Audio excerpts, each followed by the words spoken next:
कहीं कोई चूक न रह जाए, कहीं कोई कसर न बाकी छूट जाए, इसीलिए अब कमान संभाल ली है सोनिया गांधी ने। दोस्तों, अगले 24 घंटे हरियाणा के लिए बहुत महत्वपूर्ण होने वाले हैं, क्योंकि आज शाम प्रचार का शोर थम जाएगा।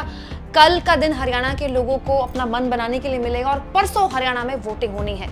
लेकिन आज सुबह अचानक सरगर्मियां तब तेज हो गई जब कुमारी शैलजा, जी हाँ, कांग्रेस की सांसद और वरिष्ठ नेताओं में से एक कुमारी शैलजा अचानक पहुंच गई सोनिया गांधी से मिलने। तो कुमारी शैलजा अचानक सोनिया गांधी से ऐसे ही तो मिलने गई नहीं होंगी, जाहिर तौर पर उनको बुलाया गया होगा और बुलाया भी अर्जेंसी में गया है। तभी सुबह सुबह आज कुमारी शैलजा दिल्ली पहुंच गई, क्योंकि कुमारी शैलजा लगातार अपने इलाकों में प्रचार कर रही हैं। उनका जो अपना इलाका है वहां पर जो टिकट उनके कहने पर बांटे गए हैं उसके लिए वो लगातार प्रचार कर रही हैं, मीटिंग्स कर रही हैं। तो अचानक कुमारी शैलजा को क्यों बुलाया गया? दोस्तों, अमूमन हम बीजेपी की कई गलतियों पर बात करते हैं, लेकिन गलतियां हर पार्टी करती है। कांग्रेस के लिए ये भी कहा जाता है कि जीता चुनाव हारने में कांग्रेस ने एक्सपर्टीज हासिल कर ली है। मध्य प्रदेश उसका जीता जागता प्रमाण है। मैं खुद मध्य प्रदेश चुनाव कवर करने गई थी और मुझे बड़ी हैरानी हुई नतीजे देखकर। मुझे नहीं, बहुत से लोगों को हैरानी हुई, क्योंकि वो एक जीता हुआ चुनाव था जो मिसमैनेजमेंट की वजह से कांग्रेस हार गई। और ऐसी कोई गलती हरियाणा में ना हो, इसीलिए सोनिया गांधी, कांग्रेस की पूर्व राष्ट्रीय अध्यक्ष, उन्होंने कमान संभालते हुए कुमारी शैलजा को आज बुलाया और उनको ठीक से समझाया कि किसी भी हाल में अब वोटिंग के जब कुछ घंटे बाकी हैं तो कोई खेल ना हो। दरअसल हुआ ये दोस्तों कि राहुल गांधी ने अभी कुछ दिन पहले, मैंने आपको इस वीडियो में दिखाया था, रैली में कुमारी शैलजा और भूपेंद्र सिंह हुड्डा दोनों के हाथों को उठाया और मजबूती देते हुए दोनों को हाथों को मिलाया और कुछ इस तरह से दोस्तों राहुल गांधी ने ये किया एक संदेश देने के लिए कि देखिए, हुड्डा और शैलजा के बीच पे जो भी बयानबाजियां हुई हैं हाल के दिनों में, वो सब अभी इसमें मिट्टी डाली है। अभी जो प्राथमिकता है वो पार्टी की चुनाव होनी चाहिए और होना भी यही चाहिए। लेकिन कुमारी शैलजा ने हाल के दिनों में इसके बाद भी कुछ बयान दिए हैं, जिसके बाद कांग्रेस मुश्किल में पड़ गई है। कहने वाले तो ये भी कह रहे हैं कि अब बीजेपी कुमारी शैलजा के भरोसे ही चुनाव लड़ रही है हरियाणा में, कोई और मुद्दा नहीं है, और ये मुद्दा कुमारी शैलजा ने खुद बीजेपी को दिया है। दोस्तों, the Lallan top YouTube channel है, इसके संस्थापक और संपादक सौरभ द्विवेदी ने एक इंटरव्यू किया कुमारी शैलजा का, जिससे काफ़ी किरकिरी हो रही है कांग्रेस पार्टी की। इसमें सौरभ द्विवेदी ने कुमारी शैलजा से पूछा कि आपकी बातचीत होती है हुड्डा साहब से, आखिरी बार कब बातचीत हुई थी? तो शैलजा मुस्कुराते हुए कहने लगी कि याद भी नहीं है। तो सौरभ द्विवेदी ने कहा कि इतने साल हो गए, इतने बरस हो गए। तो शैलजा ने फिर मुस्कुराते हुए कहा कि आप देख लीजिए। इसके बाद काफ़ी किरकिरी हो रही है कांग्रेस पार्टी की कि क्या ये वक्त है इस तरह की बयानबाजी करने का? ये वक्त केवल और केवल चुनाव जीतने का है। सीएम कौन बनेगा, किसके गुट का बनेगा, ये तो तब की बात है ना जब आप चुनाव जीतेंगे। क्यों वोटिंग से पहले आप इस तरह की बयानबाजियां देकर कांग्रेस पार्टी के कार्यकर्ताओं का उत्साह तोड़ रहे हैं? ये जाहिर तौर पर एक मैसेज गया जब कुमारी शैलजा ने इस तरह का एक वक्तव्य दिया इंटरव्यू में, जिसके बाद सोनिया गांधी ने उनको बुलाया। दोस्तों, कुमारी शैलजा एक बड़ी नेता है और जाहिर तौर पर वो अपनी अनदेखी से दुखी हैं, और हर नेता नेतागिरी इसीलिए करता है कि उसको सत्ता चाहिए होती है, सत्ता में भागीदारी चाहिए होती है। हर पार्टी चुनाव इसलिए लड़ती है कि उसको चुनाव जीतना होता है, क्योंकि वो जो भी विजन है राज्य के लिए, देश के लिए, वो तभी लागू कर सकती है ना जब वो चुनाव जीतेगी। लेकिन कुमारी शैलजा का एक ऐसे चुनाव में इस तरह की बयानबाजी देना, जो चुनाव एक तरह से कांग्रेस अपने हाथ में ले चुकी है और बीजेपी गवा चुकी है, बीजेपी को बैठे बिठाए मुद्दा देना नहीं है तो और क्या है। प्रधानमंत्री लगातार अपनी रैलियों में, जारी रैली की मोदी जी ने हरियाणा में, लेकिन लगातार रैलियों में कुमारी शैलजा की बिना नाम लिए अनदेखी का आरोप लगा रहे हैं, दलित विरोधी मानसिकता का आरोप लगा रहे हैं कांग्रेस पार्टी में। कुमारी शैलजा दोस्तों एक बड़ी दलित नेता रही हैं और गांधी नेहरू परिवार की बहुत करीबी रही हैं। राहुल गांधी, प्रियंका गांधी, इनको तो कुमारी शैलजा ने बचपन से देखा है। कुमारी शैलजा कोई आज से गांधी परिवार की खास नहीं है, और ऐसा भी नहीं है कि कुमारी शैलजा को पार्टी ने कभी कुछ दिया नहीं। वो केंद्र में मंत्री रह चुके हैं, वो पार्टी के अध्यक्ष रह चुके हैं हरियाणा में, और उनके कहने पर टिकट बांटे भी गए। लेकिन सच्चाई तो ये है, जो कि कुमारी शैलजा के समर्थकों को भी समझना चाहिए और उनको भी समझना चाहिए कि क्या वो इतनी बड़ी नेता हैं कि वो पैन हरियाणा की नेता बन पाए। कुमारी शैलजा दोस्तों बहुत बड़ी नेता हैं, मानती हूँ मैं, लेकिन जितनी हेडलाइंस उन्होंने अपने बयानों की वजह से इस चुनाव में बटोरी हैं, और जितना बड़ा मुद्दा कुमारी शैलजा का नाराज होना बनाया गया और बना भी, वो आज से पहले कभी नहीं बना था। ये कुमारी शैलजा का ऑलरेडी बढ़ा हुआ कद बताता है। लोग तो ये भी कहते हैं कि बीजेपी ने कुमारी शैलजा को एक हेडलाइन देने में बहुत मदद की, लेकिन क्या ये वो वक्त था जब कुमारी शैलजा को इस तरह की बयानबाजी करनी चाहिए थी?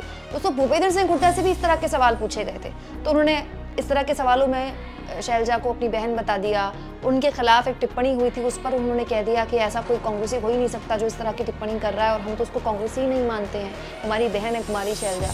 तो मीडिया के लोग तो जाहिर तौर पर नेता से सवाल पूछेंगे जो उनको अनकंफर्टेबल करते हैं। ये नेता के व्यक्तित्व की गहराई होती है कि वो उन सवालों को बड़ी समझदारी से, बड़ी सूझबूझ के साथ किस तरह से जनता के आगे रखते हैं। एक ऐसा वक्त जब बीजेपी लगातार जाट नॉन जाट की राजनीति करने की कोशिश कर रही हो या आरोप लगा रही हो कांग्रेस पार्टी पर कि वो दलित विरोधी मानसिकता है कि अपनाती है, ऐसे में एक ऐसी नेता जिनको दलितों का नेता माना जाता है, जो उस समुदाय से ही आती हैं, उनका इस तरह का बयान देना एक इंटरव्यू में जाहिर तौर पर कांग्रेस को एक एम्बैरेसिंग सिचुएशन में लाता है। बड़ी अजीब सी स्थिति है दोस्तों कि राहुल गांधी एक तरफ दोनों के हाथ उठाकर कार्यकर्ताओं को संदेश दे रहे हैं कि एवरीथिंग इज फाइन, अब यूनिटी है पार्टी में, और फिर कुमारी शैलजा इस तरह का बयान दे रही है, वो भी ठीक वोटिंग से पहले। दोस्तों हर नेता को एक दूसरे से कंपैरिजन करने का और कंपटीशन करने का अधिकार है, लेकिन क्या कुमारी शैलजा दिल पर हाथ रख के पूरी ईमानदारी से कह सकती हैं कि वो हरियाणा की पैन हरियाणा नेता है? भूपेंद्र सिंह हुड्डा वो नेता है दोस्तों जो जाट बिरादरी के अलावा भी कांग्रेस पार्टी को वोट दिला सकते हैं। क्या कुमारी शैलजा इस तरह का कोई वादा कर सकती हैं अपनी पार्टी के लिए? दोस्तों ना तो मैं हुड्डा की समर्थक हूँ और ना ही कुमारी शैलजा की समर्थक हूँ, लेकिन ये बहुत जरूरी हो जाता है कि हम हर पार्टी की गलतियों को रेखांकित करें। ये सब कुछ तब हो रहा है दोस्तों जब कांग्रेस ने लगातार कई चुनाव में अपनी गलतियों से सीखा भी नहीं।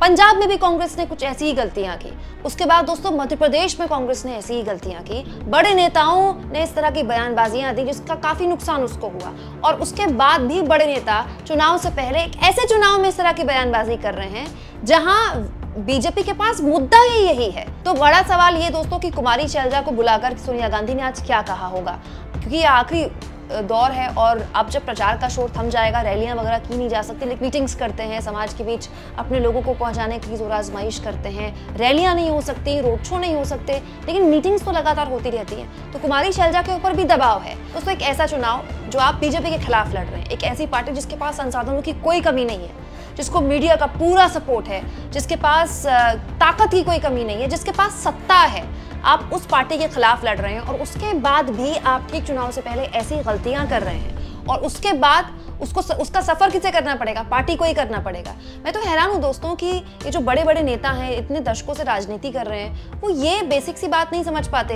कि अगर पार्टी को नुकसान हुआ तो उनका भी नुकसान है, क्योंकि अगर पार्टी को नुकसान हुआ तो पार्टी सत्ता से दूर हो जाएगी, और सत्ता से दूर रहकर कुमारी शैलजा को भी क्या मिल जाएगा और हुड्डा साहब को भी क्या मिल जाएगा। दोस्तों जब पार्टी के बड़े नेता, हुड्डा परिवार हो या कुमारी शैलजा का गुट हो, वो खुलेआम इस तरह की बयानबाजियां करें, कार्यकर्ताओं के बीच असमंजस की स्थिति पैदा करें, तो फिर किस बात के ये बड़े नेता हैं?